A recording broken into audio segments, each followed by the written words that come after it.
बदलो बिहार न्याय सम्मेलन में मंच पर मौजूद हमारी पार्टी के राष्ट्रीय महासचिव के साथी, मंच पर उपस्थित पार्टी के सांसद और विधायक साथी, सभी सम्मानित नेतागण और पूरे बिहार के अलग अलग जिलों से यहाँ पर आए तमाम साथियों को, यात्रा में मौजूद सभी हमारे जाबाज साथियों को मैं अपनी तरफ से क्रांतिकारी लाल सलाम पेश करता हूँ।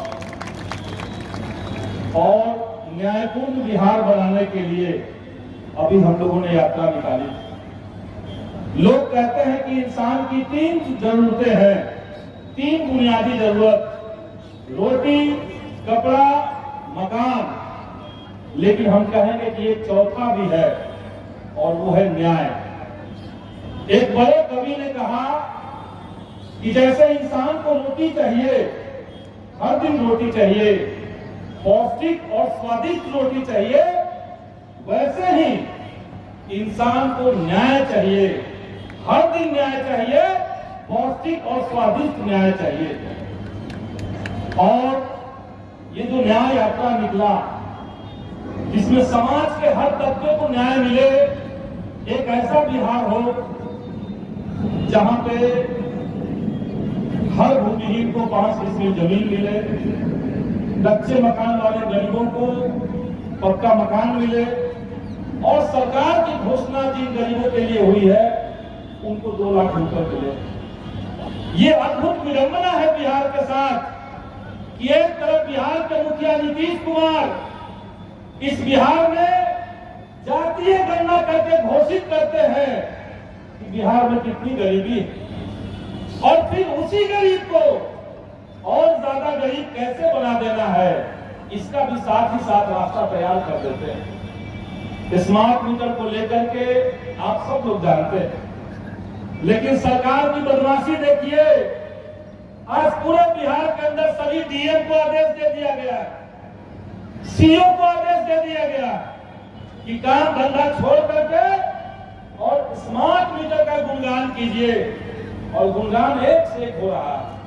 लेकिन हकीकत है कि पहले जिस गरीब को अपने यहाँ 1 महीने का जितना बिजली बिल देना पड़ता था, उतने का रिचार्ज करने पर 1 सप्ताह में खत्म हो जा रहा है, और ये पूरे बिहार के साथ हो रहा है।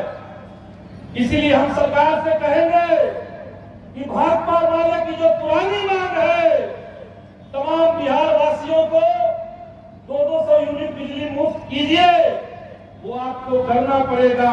स्मार्ट मीटर हटाना पड़ेगा, वरना 2025 में बिहार की जनता आपको छोड़ने वाली नहीं है, आपको गद्दी से हटा करके हम लोग मानेंगे। साथियों, और भी तमाम सवाल। इस यात्रा में जब हम लोगों ने नालंदा से यात्रा शुरू किया, बिहार शरीफ से होते हुए नालंदा के 5 प्रखंड, उसके बाद जहानाबाद के 3 प्रखंड, उसके बाद हम लोग मसौली पहुंचे और फिर पालीगंज और दुल्हिन बाजार का इलाका में गए। जनता के बीच एक और मांग है, और वो मांग है सामाजिक कल्याण पेंशन। गरीब बुजुर्गों का, विधवा महिलाओं का और विकलांगों का एक बड़ा सहारा होता है सामाजिक कल्याण पेंशन। लेकिन इस महंगाई के दौर में आप देखिए कि सरकार न जाने कितने दशक से इस महंगाई, इस पेंशन योजना को केवल 400 करके रखा हुआ है। सदन के अंदर माले ने इसको उठाया, और इस बार न्याय यात्रा में पूरे बिहार के भीतर एक सवाल हम लोगों ने बना दिया है कि आने वाले दिनों में इस सरकार को सामाजिक कल्याण पेंशन को बढ़ा करके 3000 रुपए करना पड़ेगा, वरना माले चैन से बैठने नहीं जा रहा। तो ऐसे तमाम मुद्दे जो जनता से जुड़े हुए हैं उसको हम लोगों ने उठाया। लेकिन ठीक उसी समय जब हमारे साथी सड़कों पर उतर करके हजारों किलोमीटर पैदल चल के जनता की बात कर रहे थे, उसी समय भाजपा के एक सांसद वो भी बिहार में यात्रा निकाले, और उनकी यात्रा का नाम है हिंदू स्वाभिमान यात्रा। हम गिरिराज सिंह से पूछना चाहते हैं कि उस हिंदू का, उस दलित का, उस गरीब का क्या स्वाभिमान आप आंकते हैं, जिनके पास घर के लिए जमीन नहीं है, जिनके पास मकान नहीं है, जिसके बाल बच्चे स्कूल नहीं जा पाते हैं, जिनके बाल बच्चों के पास कोई रोजगार नहीं है, इसका कौन सा स्वाभिमान है? तो जनता के मुद्दों पर आपको बात नहीं करनी है। आपको लगता है कि बिहार में सस्ती राजनीति है, हिंदू मुसलमानों के बीच में तनाव पैदा कर लीजिए। और उनसे भी आगे बढ़कर के हमने देखा कि एक अररिया के सांसद कह रहे हैं कि अररिया में केवल हिंदू रहेंगे, जैसे उनको लगता है कि अररिया बिहार और भारत उनके पिताजी का है। उनको हम बताना चाहते हैं कि इस हिंदुस्तान को आजाद करवाने में इस देश के और हिंदू मुसलमानों ने साझी शहादत दी है, और इसीलिए संविधान के खिलाफ में जाकर के कोई बयानबाजी, किसी तरह का विभाजनकारी बयान भाजपा वाले बर्दाश्त नहीं करेगा, ईट से ईट बजा देगा।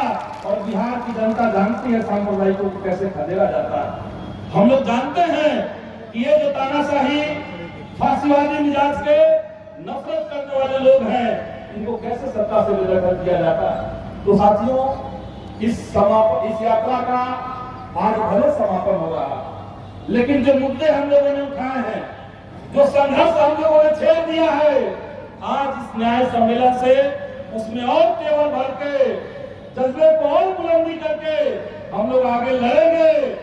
या तो सरकार हमारी बात सुनेगी, या 2025 में बिहार की जनता इनको सत्ता से खदेड़ करके दम लेगी। इसी अपील के साथ, इसी शुभकामना के साथ मैं अपनी बात खत्म करूंगा। सभी साथियों का बहुत बहुत धन्यवाद। इंकलाब जिंदाबाद, भाजपा वाले जिंदाबाद।